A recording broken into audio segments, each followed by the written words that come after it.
तालुक्याच्या गावाला मीटिंग होती म्हणून रमा पटापट आटपत होती. तिला या गावात सरपंच होऊनही 4 वर्षे झाली होती. खरं तर तिला हे पद घेतानाही मनात खूप धाकधूक होत होती. आपण पडलो बाई माणूस, कधी घरातही आपल्याशिवाय काही अडत नाही. घरात स्वयंपाक सोडून कुठलंच कार्यक्षेत्र नव्हतं. मग असं मोठं पद आपल्याला पेलवेल का? परंतु शिवाजीरावांपुढे काही हरकत नाही, आपण उभार धरूया. चालत नाही महिला राखीव. मग त्यांना स्वतःला पद मिळवण्यासाठी त्यांनी रमाला स्त्री स्वातंत्र्याचे महत्त्व पटवून दिले. तू राजकारणात कशी योग्य, तुझ्यासारख्या महिलांमुळे देशाची प्रगती कशी होऊ शकते, अशा आणि इतर अनेक गोष्टी सांगून तिला बळेच बोलल्याशिवाय चढवले होते. आशा तीही धीट झाली होती आणि खूप काही अस्खलितपणे नाही, पण शब्दांची जुळवाजुळव करून तरी 15-20 मिनिट बोलत असे. गावात प्रथमच महिला सरपंच व्हायला मान मिळाला. गावातील लोक शिवाजीरावांच्या समाजसेवेमुळे घरी ये-जा करत. तिला सर्वजण मालकीण तर शिवाजीरावांना मालक म्हणत. गेल्या काही वर्षांपूर्वी शिवाजीरावांनी सरपंच हे पद फरकच एवढ्यात रमा सरपंच झाल्यामुळे स्त्रियांची वर्दळ वाढली. मालकीण बाईंकडे काम असले तरी निर्णय मालकच घेत. बघता बघता 4 वर्षे सरली.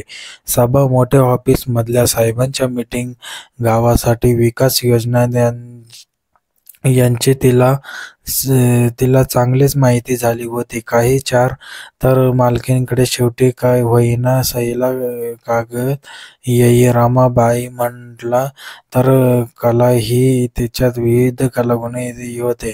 तिला राज्यशास्त्र, अर्थशास्त्र हे विषय नावडीचे. मराठी, मानसशास्त्र हे विषय आवडत. लग्न झाल्यावर जर शिक्षण चालू नसले तरी कथा, कविता, कादंबरी, वर्तमानपत्र यांचं वाचन तिला ते सातत्याने चालू ठेवले होते.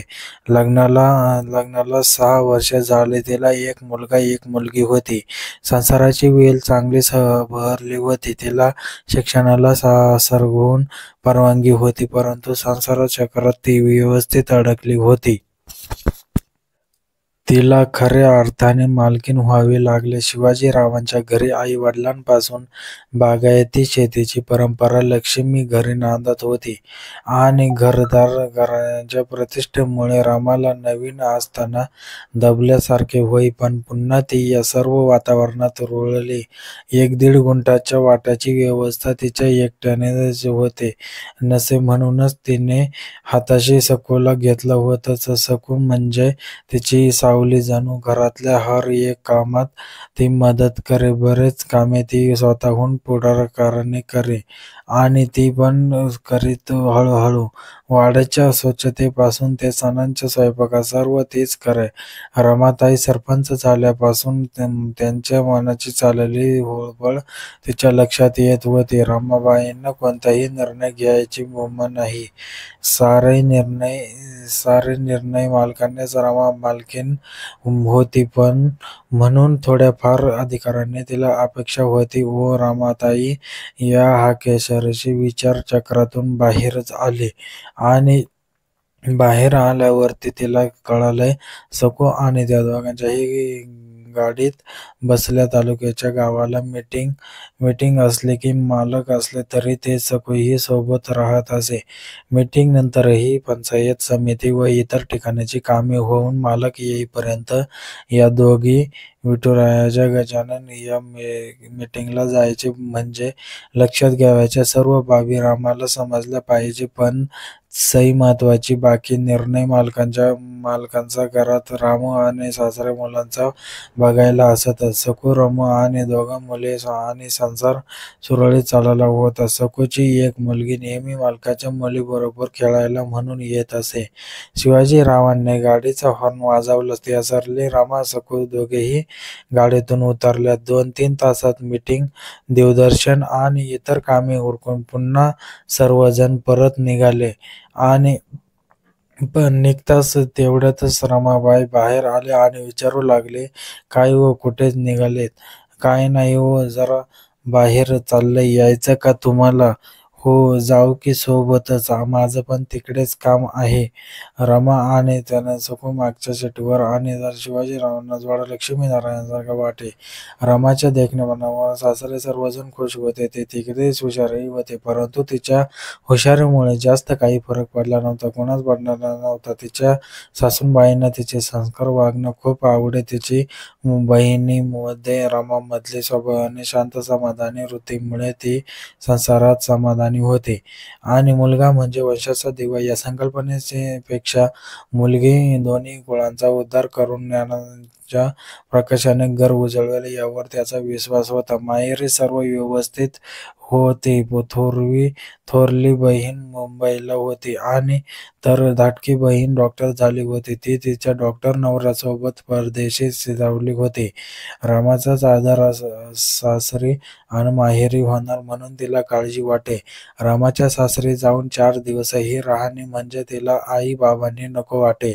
संसाराच्या जबाबदाऱ्या असताना अधूनमधून माहेरी जाणे तिला अवघड जात होते. अवघ्या 40 किलोमीटरवर असणाऱ्या माहेरी असे करता करता दोघांमध्ये रमा आणि त्यांच्यात 2-4 महिने असेच गेले. वर्ष 6 महिन्यांनी जायला वेळ मिळे तरीही बरेच त्यांनी काय हवं काय नको याची ती चौकशी कोणाकडून का होईना घरात असे.